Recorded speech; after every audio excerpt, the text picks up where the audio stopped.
मैं ये wall framing की वीडियो बनाने लगा हूँ। तो स्टार्ट करता हूँ। ये मैंने एक प्रोजेक्ट ले लिया है, इसकी ऑलरेडी वॉल फ्रेमिंग बनी हुई है, पर मैं एक बार दोबारा बना के तो आइडिया लग जाएगा।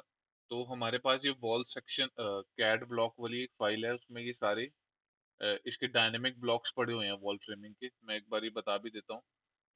मोस्टली हमारी 5.5 इंच और 3.5 इंच वाले यूज होने हैं, तो ये 5.5 इंच वाला डबल है। ये साढ़े ये ये 3 वाला नहीं, ये 3.5 वाला होगा। ठीक है। और ये अभी डिफरेंट डिफरेंट एंगल्स के डिफरेंट डिफरेंट वॉल फ्रेमिंग के स्टड्स पड़े हुए हैं। तो अभी मैं अभी जब करूंगा तो पता लगेगा कि ये कहाँ कहाँ यूज होने हैं। जैसे ये टी पॉइंट्स पे यूज होने हैं, ये कॉर्नर्स पे यूज होने हैं, डिपेंडिंग अपॉन देयर साइज। तो ये मतलब इनको टूल पैलेट में भी ऐड कर सकते हैं, नहीं तो ये वॉल सेक्शन वाली फाइल में पड़े हुए हैं। तो सबसे पहले मैं बता देता हूँ कि इसको बनाना कैसे है। तो जैसे ये कोई भी फाइल पड़ी है, इसमें सारी लेयर्स ऑफ कर लेनी है। टेक्स्ट की लेयर, डोर की लेयर, विंडो की लेयर, मतलब अंदर एकदम क्लीन अप कर लेना है और इसको उठा के ऊपर रख देंगे। ऊपर ऊपर बना हुआ है, तो मतलब मैं एग्जांपल के लिए साइड में रख रहा हूँ। तो इसको किसी फिक्स डिस्टेंस पे जैसे मैंने साइड पे रख लिया, और इसको सिलेक्ट करके बाय लेयर में कर लेना, ताकि वो अपनी ओरिजिनल लेयर्स में आ जाए। मतलब इसमें डोर विंडोज नहीं होने चाहिए। तो ये इसका क्राइटेरिया है। ये मैंने ऊपर रख रखा है इसको सारी लेयर्स ऑफ करके। तो सबसे पहले हम जो है हेडर बनाते हैं, हेडर्स। तो हेडर की लेयर मैंने सिलेक्ट कर लेनी है। तो ये जितनी भी ओपनिंग्स हैं डोर्स एंड विंडोज की, उसमें हेडर्स आएंगे। तो मैं स्टार्ट करता हूँ। जैसे इसका हेडर बना लिया, तो मैं जितने भी ओपनिंग्स हैं उसके हेडर बनाऊंगा सबके।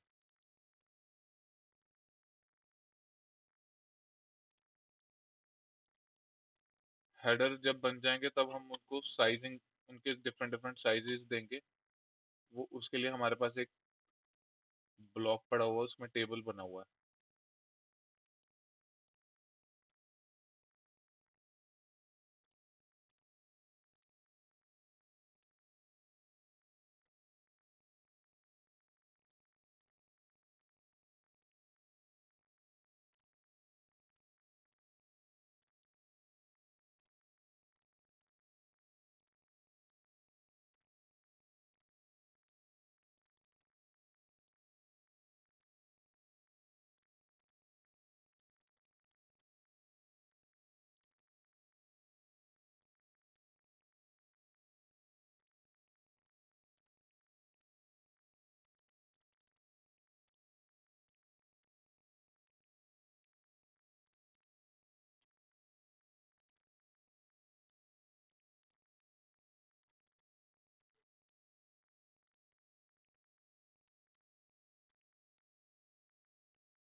तो हमारी ये जितनी भी ओपनिंग्स होंगी, सब में हमने ये हेडर की लेयर लेके सब में हेडर्स बनाने हैं। सबसे पहला स्टेप यही है। अब ये मैंने इस फ्लोर के सारे ओपनिंग्स बना लिए। अब इनकी वैल्यूज अब इनको वैल्यूज असाइन करनी है। तो ये हमारे पास मतलब टूल पैलेट में हमने ऐड कर रखा है वॉल फ्रेमिंग नाम से। ये ले लेना है। इसमें हमें अब चार्ट दिया हुआ है, up to 4 feet 4x8, 4 to 6 feet 4x10, 6 to 8 feet 4x12। और उसके ऊपर जितने भी होती है हम उसे बीम कंसिडर करते हैं, तो उसमें वो बीम वाला टेक्स्ट आएगा। तो मैं इससे स्टार्ट करता हूँ। अब इसकी साइज है 12 फीट। तो ये तो 8 से ऊपर चलेगी। तो इसमें हमारे पास एक टेक्स्ट है, ये वाला बीम वाला। तो उसको हम बीम कंसिडर करते हैं। तो इसमें मैं ये, जैसे गैरेज की ओपनिंग्स हो गई या 8 फीट से ज्यादा बड़ी विंडोज हो जाती हैं, तो उनमें ये बीम वाला टेक्स्ट आएगा, 3 1 3x4 11 7x8 LVL बीम। तो मतलब हम इसको हेडर की को बीम की तरह डिजाइन करेंगे। ठीक है। तो ये हो गया। अब नेक्स्ट है हमारे पास वैल्यू आ रही है 4 8 1/2। 4 8 1/2 मतलब 4 to 6 के बीच में, तो ये 4x10 आएगी वैल्यू। तो मैं इसको उठा लूंगा 4x10। ठीक है। तो इसको यहाँ लिख दूंगा मैं, चेंज करके 4x10। ठीक है। नेक्स्ट है हमारे पास 5 फीट 1। 4 to 6 हमारे पास 4x10 ही था, तो ये 4x10 ही रहेगा। अब ये ओपनिंग भी 8 फीट से ऊपर आ रही है, तो इसमें भी बीम वाला टेक्स्ट आ जाएगा। मतलब चार्ट से देख के साइजेस हमने दे देने हैं। अब ये बहुत छोटी है तो ये 4/8 ये विजिबल है, ये भी छोटी है 4/8, तो इसमें ये वाला टेक्स्ट दे देंगे हम।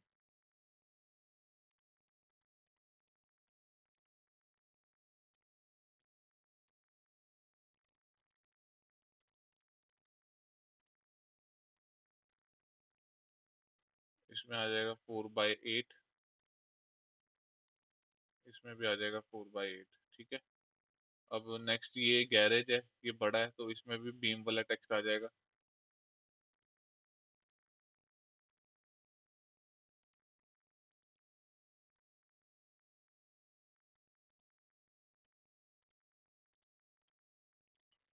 नेक्स्ट ये भी छोटा है तो इसमें आ जाएगा 4/8।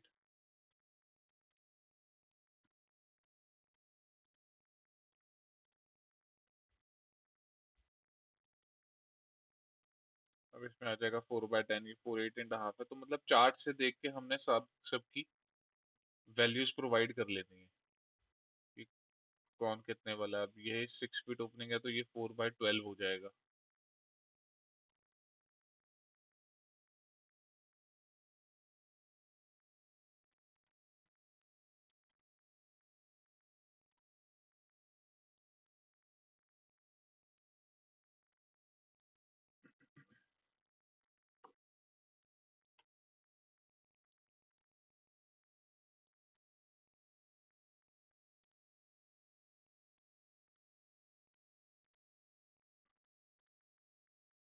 ये टेक्स्ट को जो अगर रोटेट करना होता है तो हम, जैसे ये सीधा टेक्स्ट है तो टोरिएंट कमांड है एक, टोरिएंट कमांड सेलेक्ट करके मैं जो डायरेक्शन चूज करूंगा ना, तो वो डायरेक्शन चेंज हो जाती है।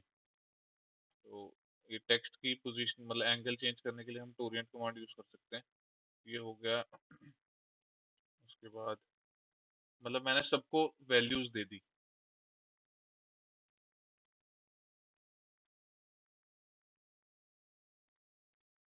अब ये 6 है तो ये 4/12 आ जाएगा। ये 4/8 ही आएगा, ये छोटा है। ये है 6 तो ये भी 4/12। तो ये सबको मतलब मैंने सारे हेडर्स बना के सबकी साइजेस दे दिए, मतलब according to this chart. Up to 4 4/8, 4 to 6 4/10, 6 to 8 4/12 और 8 तक 4/12 आएगा। 8 से ऊपर हम एज ए बीम वाला टेक्स्ट देंगे। तो अब हम स्टार्ट करते हैं फ्रेमिंग बनानी। अब फ्रेमिंग में मेरा क्राइटेरिया क्या है, सबसे पहले मैं एक्सटर्नल वॉल्स में वॉल फ्रेमिंग कर देता हूँ और फिर इंटरनल वॉल्स में करता हूँ। वो अपना अपना जब एक दो बारी प्रोजेक्ट्स करोगे तो आइडिया लग जाएगा कि कौन सी अप्रोच अपनानी है। वो पर्सन टू पर्सन डिफर कर सकती है। तो मैं अभी ये वाली अप्रोच बनाता हूँ। सबसे पहले मैंने हेडर्स बना ली, तो मैं स्टार्ट करता हूँ एक्सटीरियर वॉल से। तो अब मोस्टली 90% ऑफ द केसेस हमारे पास 5.5 बाय 5.5 एक्सटीरियर वॉल और 3.5 इंटीरियर वॉल ही आती है, पर कई बारी 3.5 एक्सटीरियर इंटीरियर भी होती है। तो वो डिपेंड करेगा, उसमें कोई ज़्यादा फर्क नहीं है। तो जो कॉमन केस है हमने वो उठाया है 5.5 एक्सटीरियर वॉल और 3.5 इंटीरियर वॉल। तो सबसे पहले एक्सटीरियर से मैं स्टार्ट करता हूँ। तो अब मैं कोई भी कॉर्नर पकड़ लेता हूँ, मतलब कहीं से भी शुरू कर सकता हूँ। मैं ये कॉर्नर भी पकड़ लेता हूँ, ये भी पकड़ सकता हूँ। तो मैं इस केस में ये कॉर्नर पकड़ लेता हूँ, वो अपनी चॉइस है। किसी भी कॉर्नर से स्टार्ट करना है। अब कॉर्नर कैसे डिजाइन करना है, कॉर्नर्स में लगेंगे थोड़े एक्स्ट्रा स्टड्स लगते हैं हमारे कॉर्नर। जहां भी कहीं कॉर्नर आएगा ना एक्सटीरियर, मतलब एक्सटीरियर की बात चलती है अभी, तो हमारे पास ये कॉर्नर्स के लिए ना ये हैं, ये सारे हैं। ये अगर वॉल 3.5 होती है तो मैं ये वाले यूज करता छोटे वाले। अब इसमें ये वाले यूज होंगे। ठीक है। तो सबसे पहले मैं ये उठा लेता हूँ एक कॉर्नर से और इसको कॉर्नर में प्लेस कर देता हूँ। अब मैं इसका मतलब इसकी फंक्शनिंग भी बता देता हूँ कि ये क्यों लगा है। कई बार वॉल डिफर भी कर सकती है। तो ये 1 2 3 4, ये चौथा लगना इसलिए जरूरी था क्योंकि ये जो वर्टिकल वॉल है, इस इससे आगे जाना चाहिए था स्टड, तभी ये बोल्ट हो पाएगा, मतलब नॉर्मली बोल्ट कर पाएंगे। और एक ये हॉरिजॉन्टली इसके साथ एक अटैच रहेगा ही रहेगा। फिर आगे स्टड्स लगेंगे 1 फीट 4 की स्पेसिंग पे। 16 इंच स्पेसिंग, हमारे सारे स्टड्स 16 इंच की स्पेसिंग पर ही लगेंगे। तो सबसे पहले क्या है, मैंने ये कॉर्नर पे ये लगा दिया। ये हमारे पास कॉर्नर का ब्लॉक बना हुआ है। अब ये एक्सटीरियर के हर कॉर्नर पे यही चीज आएगी। अभी मैं आगे बनाता जाऊंगा तो क्लियर आइडिया लगेगा। तो मैंने ये प्लेस कर दिया। अब इसको ड्रैग कर लिया। अब वहीं तक ड्रैग करना है कि ये लाइन से ओवरलैप ना करे। अब ये हेडर से ओवरलैप कर रहा है ना, नहीं, यहीं तक रख लिया। अब एक और बहुत इंपॉर्टेंट रूल है वॉल फ्रेमिंग में, जहां ये हेडर्स होंगे कहीं भी, इंटीरियर एक्सटीरियर कहीं भी, उसके दोनों तरफ, मतलब उसके दोनों एंड्स पर डबल स्टड्स आएंगे। मतलब मोस्ट ऑफ द केसेस में जहाँ प्रैक्टिकल नहीं होगा वो भी मैं बता दूंगा कि कुछ सिनेरियोज में वो प्रैक्टिकल नहीं भी हो पाते तो हम सिंगल कर देते हैं। पर अभी के लिए ये याद रखो कि ये रूल है कि दोनों एंड्स में डबल स्टड्स आएंगे। तो मैं एक डबल स्टड ले लूंगा 5.5 वाला। तो ये मेरे पास डबल स्टड का ब्लॉक पड़ा हुआ है। इसको मैंने उठाया और इसको प्लेस कर दिया यहाँ पे, एक एंड पे प्लेस कर दिया। सेंटर के लॉन्ग मिरर कर दूंगा और ये ड्रैग कर दूंगा। अब ड्रैग कर दूंगा, अब वहीं तक करूंगा कि ओवरलैप। अब ये एक और कॉर्नर आ गया, तो ये मैं ज्यादा आगे भी नहीं ले जाऊंगा। अब मुझे पता है यहाँ पे कॉर्नर वाला आएगा, तो ये मैंने उठाया, इसको मिरर कर दिया, इसको इस कॉर्नर पे रख दिया। इसको मैं, क्योंकि इधर से स्टड्स आ ही रही हैं तो इसके स्टड्स जब ड्रैग नहीं करूंगा, तो ये कॉर्नर पे यहाँ आ गया, ठीक है। अब सिमिलरली मैं इसको नीचे ड्रैग करूंगा, ठीक है, बस इतना ही करूंगा। अब एक और कॉर्नर आ गया, तो यही वाला ब्लॉक फिर लगेगा, फिर लगेगा। अब इसका ये खत्म कर देता हूँ क्योंकि ऊपर से स्टड्स आ ही रहे हैं, तो इसको यहाँ प्लेस कर दिया इस ब्लॉक को। सिमिलरली ऐसे ड्रैग करूंगा। अब फिर हेडर आ गया। अब हेडर का रूल तो मैंने अभी बताया था कि डबल डबल स्टड आएंगे दोनों तरफ। मिरर कर लिया। अब मैं ड्रैग करूंगा। अब यहाँ पे एक एक नई सिचुएशन आ गई, ये भी बहुत इंपॉर्टेंट है, टी पॉइंट, इसे हम टी पॉइंट बोलते हैं। ये मतलब कैसे भी आ सकती है, जैसे ये यहाँ भी आ सकती है। अब जैसे ये भी एक टी पॉइंट है। अब ये भी एक टी पॉइंट है। मैं आगे आगे जैसे बनाऊंगा तो आइडिया लगेगा। अब टी पॉइंट के लिए भी हमारे पास एक ब्लॉग है। अब टी पॉइंट में क्या है कि डिफरेंट सिनेरियोज आ सकते हैं। अब ये 5.5 इंच की एक्सटीरियर वॉल है और 3.5 इंच की इंटीरियर वॉल है। दोनों 5.5 की भी हो सकती थी, तो वो डिफरेंट डिफरेंट केसेस के लिए हमारे पास डिफरेंट डिफरेंट ब्लॉग्स है। अब मैंने ये ढूंढना है कि 5.5 इंच की वॉल और ये रहा मेरे पास। अब ये 5.5 इंच के हैं और ये 3.5 इंच के हैं, तो इसमें ये वाले ब्लॉक्स यूज होंगे। इसे मैं उठाऊंगा और टी पे लगेगा ये वाला ब्लॉक। जहां कहीं भी टी आएगा वहां ये, मतलब ये कॉम्प्रोमाइज नहीं हो सकता, वहां ऐसी पोजीशनिंग बनेगी, मतलब हॉरिजॉन्टली दो एज पे और वर्टिकल ऐसे, ठीक है।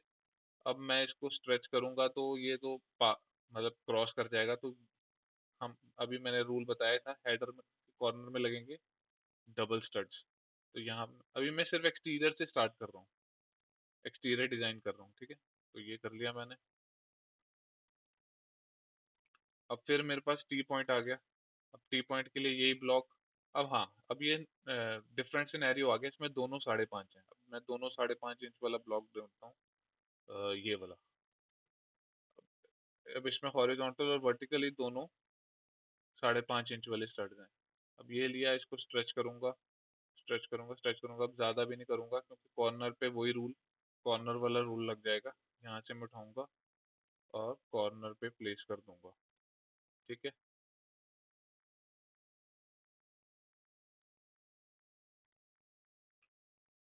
अब अब हमारे पास नीचे भी कॉर्नर आ गया।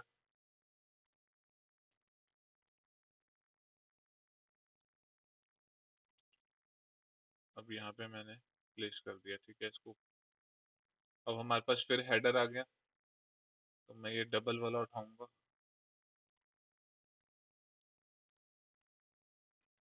मिरर कर दूंगा। अब हमारे पास आ गया ये टी पॉइंट। अगर मोस्टली सिनेरियोज में कई बारी मैं आगे बताता हूँ, सपोज करो ये ऐसे होता, ये मतलब एक्सटीरियर हो गया ना, और ये इंटीरियर पतला होता, तो इस केस में तो मैं ये कॉर्नर वाला ही लगा देता और फिर इसे ड्रैग करता। पर अब ये मतलब, अब ये प्रॉपर टी बन रहा है, अटैच होके टी बन रहा है। तो मैं इस केस में क्या करूंगा, इसमें मैं टी पॉइंट वाला ही लगाऊंगा, ये वाला।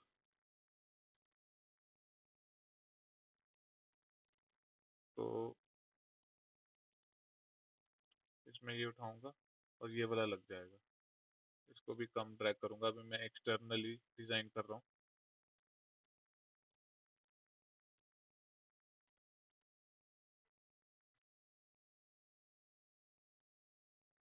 अब ये एक और कॉर्नर आ गया, तो ये एक और कॉर्नर पे डाल दूंगा। इसको ड्रैग कर दूंगा बस यहाँ तक। इसको भी ड्रैग करूंगा, एक एक आ जाएगा। अब फिर हेडर आ गया, तो हेडर के आसपास हमारे डबल स्टड्स लगेंगे। मतलब ये 3-4 रूल्स हैं, ये याद कर लेने हैं। बहुत मतलब सिंपल ही है। एक तो टी पॉइंट का है, एक कॉर्नर का है, और हेडर के आसपास वाला है। ठीक है। फिर मैं ड्रैग करूंगा। अब ये टी से आगे जा रहा है तो रोक दूंगा। अब टी पे हमारा वो वाला लगता ही है ब्लॉक, ये वाला यूज हो जाएगा टी पे। एक्सटीरियर 5.5 और इंटीरियर 3.5 वाला। अब इसको मैं ड्रैग करूंगा। अब ये एक यूनिक केस सिनेरियो है, ये वाला जो प्रोजेक्ट मैंने हटाया। कई बार हमारे पास एंगल्स भी आ जाते हैं, तो एंगल्स के केस में मैं क्या करता हूँ, तो एंगल्स के केस में अब हेडर्स पे तो पहले डबल डबल लगा ही लो, सिंपल।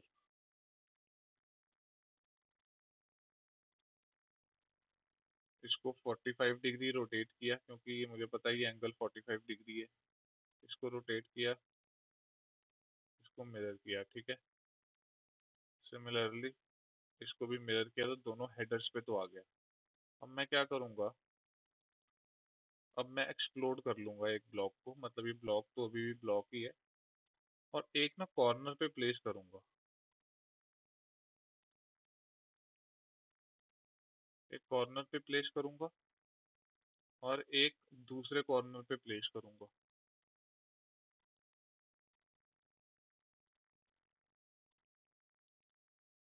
That's it. मैं यही करता हूँ एंगल पे, और इसको भी मिरर कर दूंगा, ये हो जाएगा। अब यहाँ पे भी एक एंगल आ रहा है, तो पहले तो इसके डबल डबल कर देंगे। मतलब दोनों के कॉर्नर्स पे हम एक एक वो, मतलब एक इस एज पे लगा देंगे, एक इस एज पे लगा देंगे। सिमिलरली अब सेम केस इसमें भी करूंगा। एक मैं कॉर्नर पे लूंगा,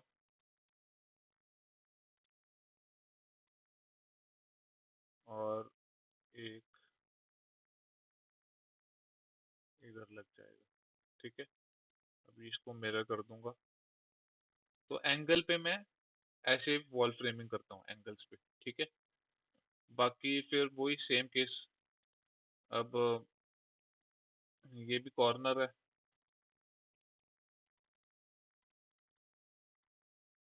हमारे पास फिर कॉर्नर आ गया, तो ये कर दिया। अब इसको ड्रैग करूंगा, अब नीचे वाला कॉर्नर आ गया। तो कॉर्नर्स पे तो ये सिंपली यही यूज होते रहेंगे। एक बार करने लग जाओगे तो आइडिया लग जाएगा। बाकी ये ध्यान रखना है कि ओवरलैप ना करें, कि इसके भी इधर से आ रहे हैं, इसके भी इधर से आ रहे हैं, ये ओवरलैप नहीं करने चाहिए। अब ये टी टी पॉइंट में हमें पता है हमारे पास ब्लॉक पड़ा हुआ है इसका। टी पॉइंट वाला उठाना है, और इसको यहाँ प्लेस कर देना है। अब हेडर आ गया, हेडर पे वही दोबारा डबल वाला।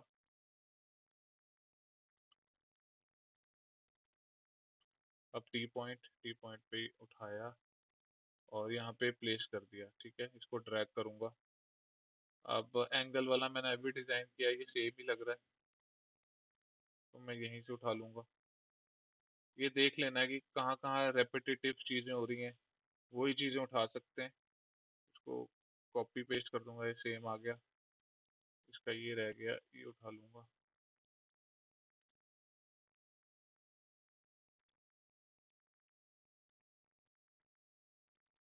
अब ये एक और कॉर्नर आ गया, तो कॉर्नर पे हमें बताइए, कॉर्नर्स वाले ब्लॉक लिए और प्लेस कर दिए। अब इसको ड्रैग करूंगा इसको। अब मेरे पास टी पॉइंट आ गया। अब ये 5.5 वाला टी ब्लॉक है, उठाया। इसका ब्लॉक उठाया, और प्लेस कर दिया, ठीक है।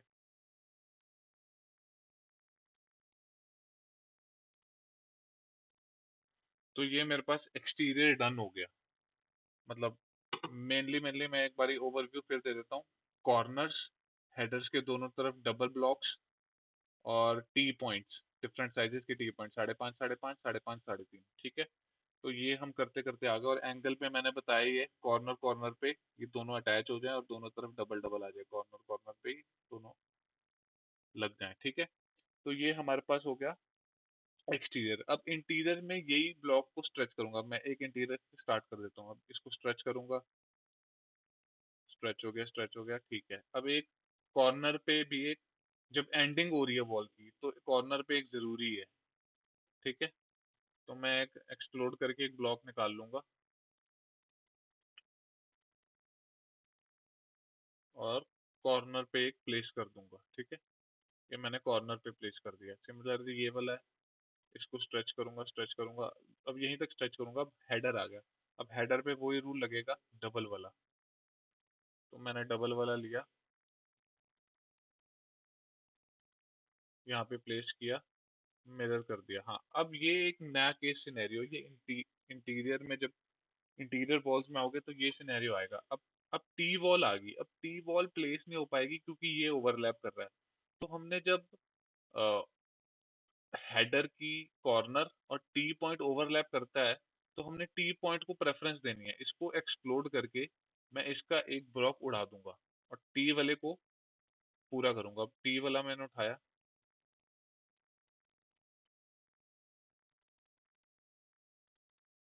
टी वाला ब्लॉक लिया, ठीक है, यहाँ प्लेस कर दिया तो ये इजीली आ गया। अब ये अगर डबल लेता तो ये इसके ऊपर ओवरलैप करता। तो हमने टी को हमेशा प्रेफरेंस देनी है, चाहे इस वाले हेडर का एक हमें ब्रेक करना पड़े। तो ये बहुत कॉमनली अकर होता है ये वाला केस, कि मतलब टी पॉइंट पे आ गया और उसका डबल हेडर ओवरलैप करेगा। तो ओवरलैप कभी नहीं करना, तो ये करना है, ठीक है। सिमिलरली अब वही कंटिन्यू, इसको स्ट्रेच करूंगा। अब यहाँ तक स्ट्रेच करूंगा, आगे का बना हुआ है, ठीक है। यहाँ तक ब्लू तक आ गया, यहाँ बना हुआ है, ठीक है। अब यहाँ से इसको स्ट्रेच करूंगा, एक आ जाएगा, नहीं दूसरा ओवरलैप कर रहा है। सिमिलरली डबल, वही डबल वाला, क्योंकि हेडर के आस दोनों कॉर्नर्स पे डबल स्टड्स आते हैं, वो प्लेस कर दिया। अब यहाँ पे इसको स्ट्रेच किया, एक ही आ पाएगा क्योंकि टी पॉइंट आ गया। टी पॉइंट आ गया है तो ये प्लेस कर दूंगा, ठीक है। इसमें एक आ पाएगा, फिर डबल वाला आएगा हेडर। अब ये डबल वाला हेडर ले लिया और मिरर कर दिया, ठीक है। इसको यहाँ तक स्ट्रेच किया जहाँ तक आएगा, ठीक है, बस यहीं तक, ठीक है। अब इसको स्ट्रेच किया यहीं तक। अब ये कॉर्नर आ गया। अब अंदर वाले कॉर्नर में भी वही सीन होगा जैसे एक्सटीरियर कॉर्नर में आता था, ठीक है। अब इसमें थोड़ा यूनिक केस है क्योंकि ये 5.5 है, ये 3.5 है। अब हमारे पास ब्लॉक ये वाले हैं, अ, तो मैं ये वाला ब्लॉक लेके इसको एक्सप्लोड करूंगा, ठीक है। तो मतलब हर चीज के ब्लॉक नहीं आ सकते, पर हमने अपने रूल्स के हिसाब से ही चलना है। तो हम इसको एक्सप्लोड कर सकते हैं। तो मैंने इसको प्लेस किया और इसको एक्सप्लोड किया। अब इसमें मुझे ना चार की जरूरत नहीं है। अब मैं देख रहा हूँ कि ये जो वर्टिकल लाइन है ये छोटी है, तो इसको पार कर रहा है ये ब्लॉक। तो इसमें तीन ही सफिशिएंट है, चौथे की जरूरत नहीं है। और इसमें इसको मैं रिमूव कर दूंगा क्योंकि यहाँ पे 3.5 वाला आएगा, 3.5 वाला ब्लॉक आएगा, तो इसको मैं यहाँ से उठा लूंगा, ठीक है। और इसको 16 इंच पे एक और ब्लॉक दे देंगे, ठीक है। अब फिर हेडर आ गया, तो हेडर पे तो हमारा 3.5 वाला ब्लॉक, 3.5 वाला डबल, तो ये मैंने उठाया और ये प्लेस कर दिया इधर और मिरर कर दिया, ठीक है। अब इसको स्ट्रेच किया। अब फिर टी पॉइंट आ गया। अब इसमें दोनों 3.5 वाला टी पॉइंट है, तो उसका ब्लॉक ढूंढते हैं। 3.5 वाला टी, ये रहा, ठीक है। तो यहाँ से मैंने उठाया और इसको प्लेस कर दिया, ठीक है। इसको स्ट्रेच किया। अब इसको स्ट्रेच जब मैंने किया ना, तो एक दूसरा तो आगे जा रहा है। अब इसमें ना 3.5 इंच की वॉल खत्म होके 5.5 जब शुरू हो रही है, तो जब वॉल छोटी से बड़ी होती है तो उसके कॉर्नर पे भी हमें स्टड्स प्रोवाइड करने जरूरी हैं। तो उसके केस में मैं एक स्टड लेके इसके कॉर्नर में भी प्रोवाइड करूंगा। जब वॉल छोटी से मोटी हो रही है तो एक कॉर्नर पे स्टड आना जरूरी है, क्योंकि ये बड़े वालों से छोटे वाले के ये आपस में जुड़ेंगे, बोल्टेड होंगे, ठीक है। तो ये हो गया। सिमिलरली और स्ट्रेच करूंगा। अब ये तो ओवरलैप कर रहा है तो कोई डबल वाला ही आएगा, हेडर। तो ये हेडर यहाँ लगा दिया, तो ये मेरा ये वाला हो गया। अब इस केस में यहाँ मैंने स्ट्रेच किया हुआ, अब यहाँ साढ़े तीन वाला होगा, इसको उठाया,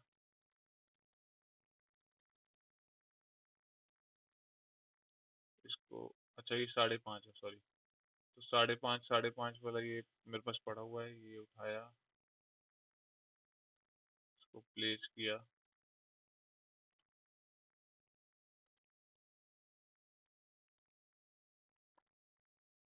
और ये इसको थोड़ा ड्रैग कर दूंगा ऊपर। अब इसमें भी वही 5.5 से 3.5 हो रही है, तो यही यही चीज होगी। ये कॉर्नर में मिरर कर लूंगा, सेंटर पे नहीं था।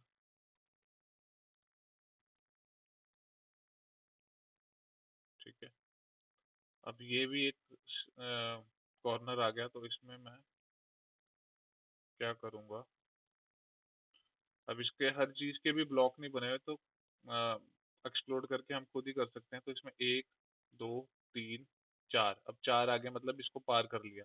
और एक मैं हॉरिजॉन्टली लगा दूंगा, ठीक है, एक हॉरिजॉन्टली लगा दूंगा।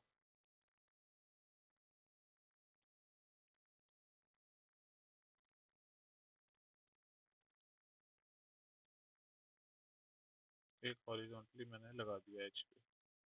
ठीक है, अब ये हो गया। तो ये कॉपी एरे से मैं 5 लगा लूंगा। अब ये टी पॉइंट, ठीक है, तो इसको पहले स्ट्रेच करूंगा, और इसमें डबल आएगा एक, डबल।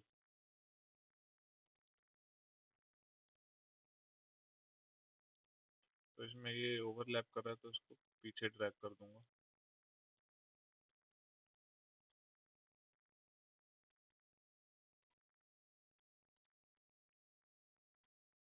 इसमें टी पॉइंट आ गया, टी पॉइंट वाला उठाया। अब ये ओवरलैप नहीं करने चाहिए, अब इसमें डबल। अब इसमें देखते हैं इसमें डबल आ पाता है कि नहीं। नहीं तो हम डबल वाले को रिमूव कर देंगे। अब ये ओवरलैप कर रहा है, तो मैं इसको एक्सप्लोड करके एक रिमूव कर दूंगा। ठीक है,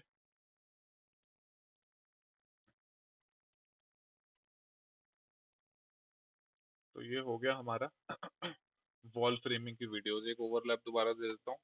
सबसे पहला काम, सारी layers, doors and Windows, text की लेयर ऑफ करके इसको ड्रैग, मतलब एक स्पेस, मतलब एक जो हम पोजीशनिंग कर रहे हैं उस पोजीशन पे रख लेना है। उसको सबको सिलेक्ट करके बाय लेयर कर लेना है, मतलब वॉल्स की लेयर में आ जाए। नहीं तो हम ये वाला, मतलब 99 वाला, 100, 102 वाला हैच देते हैं, तो ये ओरिजिनल लेयर्स में आ जाएंगे। उसके बाद सबके हेडर्स बना के values as per this chart provide कर देनी है। और मेनली कॉर्नर्स, कॉर्नर्स के ब्लॉक बने हुए हैं, और कॉर्नर्स हेडर्स के दोनों तरफ डबल आएंगे। और उसके बाद टी पॉइंट के भी डिफरेंट ब्लॉक्स हैं। 5.5 से 3.5 हो रही है, ये 3.5, 5.5 से 5.5 है वो केस। और ये हमारे पास कॉर्नर के लिए ब्लॉक्स भी बने हुए हैं। अगर 3.5 की ही वॉल होती तो ये छोटे वाले लगते, सेम सिनेरियो, इसमें 3 लगते, इसमें 4 लग रहे हैं क्योंकि बड़ी वॉल है। तो ये वाले सिनेरियो सारे कवर हो जाएंगे उसमें। ठीक है, और इसमें एक और चीज बता देता हूँ, ये भी कभी कभी डिफरेंट सिनेरियो में अकरेंस होती है इसकी। कई बारी हमारे पास होती है फिनिश बेसमेंट। अब फिनिश बेसमेंट में क्या होता है कि एक 8 इंच की वॉल बनती है, उसके बाद उसी के अंदर एक 4 इंच की वॉल बनती है, पर हमारी जो इंटीरियर वॉल होती है वो होती है 3.5 इंच की। अब 3.5 इंच के ब्लॉक्स तो हम यूज करते हैं, पर ये 4 इंच, जब हमारे 4 इंच की है, तो उस केस में क्या करेंगे हम, 1 इंच का ये ऑफसेट लेते हैं। तो एक्सटीरियर से ये जुड़े हुए होते हैं, ये जो स्टड्स होते हैं एक्सटीरियर से जुड़े हुए होते हैं।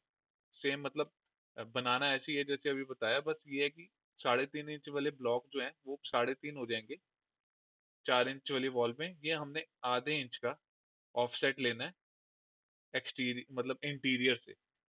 तो वो सेम मतलब मर्ज हो जाएंगे एक तरह से, जैसे इंटीरियर 3.5 है, तो ये भी 3.5 वाले ही लगेंगे, बस हमने एक ऑफसेट ले लिया। यहाँ पे कोई बोर्ड आ जाएगा, जिप्सम बोर्ड या जो भी होगा। तो मतलब स्टड्स हमारे 3.5 वाले ही लेंगे। ये फिनिश्ड बेसमेंट के केस का सिनेरियो है। मतलब एक बारी करके, मतलब रेयर केस सिनेरियो है ये, मतलब कई बारी फिनिश्ड बेसमेंट भी होती है, तो उसके लिए मैं बता दे रहा हूँ। तो ये हमारा बन गया वॉल फ्रेमिंग का। अब हाँ, एक लास्ट स्टेप, जब हमने ये बना लिया सब कुछ, मतलब सारी चीजें कर ली, तो हमने टेक्स्ट प्रोवाइड करने हैं। अब सपोज करो कि ये 3.5 इंच की ही वॉल्स होती सारी, तो उस केस में मैं क्या करता कि मैं एक नोट लिख देता टेक्स्ट में, एक नोट लिख देता कि ऑल स्टड्स आर, नोट डाल के नोट, जैसे मैं लिख ही देता हूँ, जैसे मैं लिखता note all studs are 2x4 in size, ठीक है, और studs are 2x4 in size. तो ये टेक्स्ट लिख देता, इसको मतलब टेक्स्ट लेयर में डाल के इसको मैं प्रॉपर्टीज में जाके फ्रेम भी कर देता, ठीक है।